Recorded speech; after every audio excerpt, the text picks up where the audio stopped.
السلام علیکم دوستو، میرا نام ہے محمد عرفان شاہ اور آپ دیکھ رہے ہیں ہسٹریکل دنیا۔ دوستو آج کا ہمارا ٹاپک ہے رسولوں پر ایمان۔ عقیدہ توحید کے بعد ایمان کا دوسرا بنیادی رکن عقیدہ رسالت ہے۔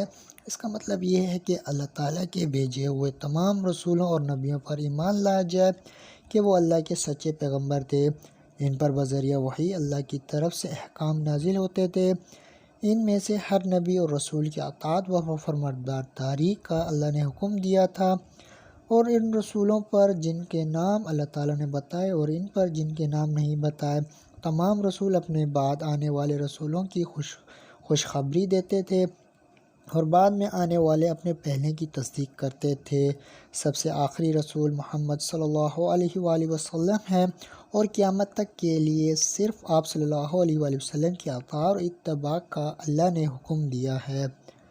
دوستو امید ہے آپ کو ہماری ویڈیو پسند آئی ہوگی۔ اگر ویڈیو پسند آئے تو اپنے دوستوں کے ساتھ ضرور شیئر کریں۔ اللہ حافظ۔